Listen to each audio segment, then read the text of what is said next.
ചെല്ലൂരേശ സ്തോത്രം. സംസ്കൃത ശ്ലോകങ്ങൾ ഉൾപ്പെടുത്തിയിട്ടുള്ള ഈ പുസ്തകത്തില് ആദ്യത്തെ 5 ശ്ലോകങ്ങള് ശ്രീ ശംബരേശനെ കുറിച്ചിട്ടുള്ളതാണ്.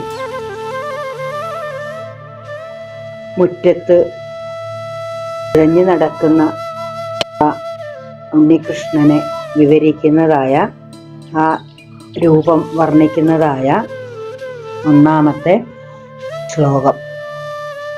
അങ്കണേ ഘടിതരിം ഘണം ചലിത കിങ്കിണീകൃതഘനാഘനം ചഞ്ചലാളകുലാകുലം തരളലോചനം ജനനമോചനം അങ്കുരദ്വിഷതദന്തകുട്മളവിലോഭനീയവദനാംബുജം ശംബരേകമപി ചിന്തയാമി ശിശുദ്രനീലമണിമേചകം.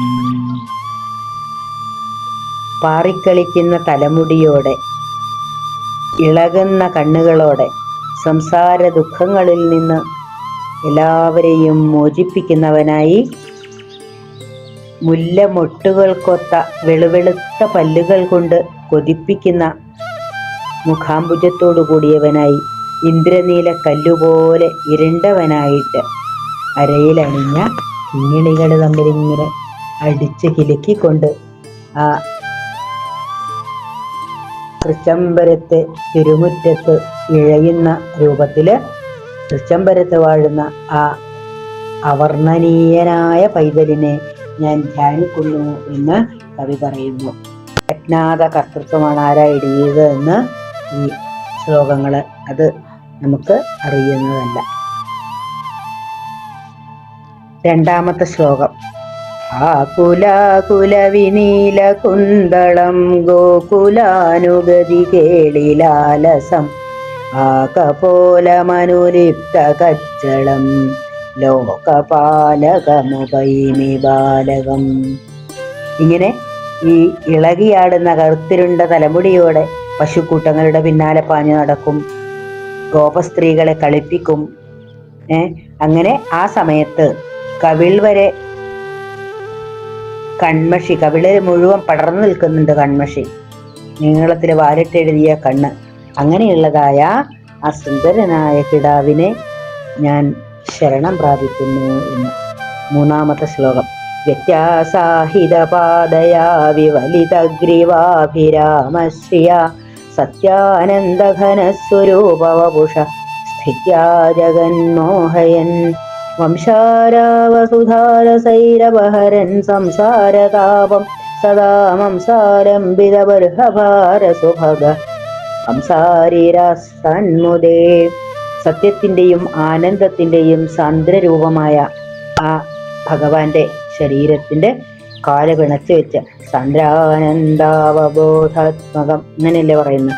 അങ്ങനെ കാല് പിണച്ചു വെച്ചതും കഴുത്ത് നന്നായി ചരിച്ചു പിടിച്ച് അഭിരാമമായ കാന്തിയോട് സുന്ദരനായിട്ട് ആ സൗന്ദര്യം ചേർന്നതുമായ ആ നിൽപ്പുകൊണ്ട് ലോകത്തെ മുഴുവൻ മോഹിപ്പിച്ചുകൊണ്ട് മുരളീനാഥമാകുന്ന ആ അമൃതരസത്താൽ സജ്ജനങ്ങളുടെ സംസാര ദുഃഖങ്ങൾ അകറ്റുന്നവനായിട്ട് ചുമലിൽ ചാഞ്ഞു നിൽക്കുന്ന മയിൽപ്പീലികളുടെ നിരകൊണ്ട് അഴകാർന്നവനായ കംസാരി സന്തോഷത്തിനായി ഭവിക്കട്ടെ. എല്ലാവർക്കും സുഖം അരുളട്ടെ. കംസ വധം കഴിഞ്ഞ് ഉടനെയുള്ള ആ സങ്കല്പത്തിലാണ് ശ്രീ ശംബരേശൻ ആ ശ്രീകോവിലില് കുടികൊള്ളുന്നത് എന്ന് പറയുന്നു. അതുപോലെ തന്നെ ഈ ശ്രീകൃഷ്ണകർണാമൃതത്തില്, പൂന്താനത്തിലെ ശ്രീകൃഷ്ണകർണാമൃതത്തില് ഒരു ശ്ലോകമുണ്ട്. ഉണ്ണിക്കാൽ കൊണ്ടു നൃത്തങ്ങളുമര നിറയെ കിങ്ങിണി പൊന്നരഞ്ഞാൾ ഉണ്ണിക്കൈ കൊണ്ടു താളങ്ങളു മണിമുടിയിൽ പിഞ്ചവും കൊഞ്ചൽ വായ്പും ഉണ്ണിക്കണ്ണന്റെ ഭൂമൈ കുഴൽ വിളിയും അടുത്തുള്ള ചിൽപ്പിള്ളേരുമേ കണ്ണിൽ കാണുന്ന പോലെ മനതളിരുതിക്കേണമോർക്കുമ്പോഴെല്ലാം. ഇങ്ങനെ ഈ മണികൾ ഓർത്തിട്ടുള്ള പൊന്നരഞ്ഞാണ് ആ മുടിയിൽ മയിൽപ്പീലി, ആ കൊഞ്ചൽ വായ്പ കൊഞ്ചിക്കൊണ്ടുള്ള ഭഗവാന്റെ സംസാരം, കുഴൽവിളി, ഇങ്ങനെ ഇരിക്കുന്നതായ, അങ്ങനെ ചലിച്ച് നടന്ന് കുട്ടികളുമായിട്ട് ഗോപന്മാരുമായിട്ട് ബഹളം വെച്ചുകൊണ്ടിരിക്കുന്ന ആ രൂപം എനിക്ക് മനസ്സിൽ ഓർക്കുന്ന സമയത്തൊക്കെ, ഉണർന്നിരിക്കുമ്പോഴൊക്കെ, ആ മനസ്സ് പ്രവർത്തിക്കുന്ന എല്ലാ സമയത്തും ആ ഭഗവാന്റെ മനതാരില് ഉണ്ടാകണേ. മറ്റ് യാതൊരു ചിന്തയും എൻ്റെ മനതാരിൽ ഉദിക്കരുതേ എന്ന് പൂന്താനം ഈ ശ്ലോകത്തില് ഭഗവാനോട് പ്രാർത്ഥിക്കുന്നു. അതുപോലെ ശബരേശനോട് നമുക്ക് എല്ലാ ദുഃഖങ്ങളെയും അകറ്റി തരണേ എന്ന് പ്രാർത്ഥിക്കാം. ഹരേ കൃഷ്ണ.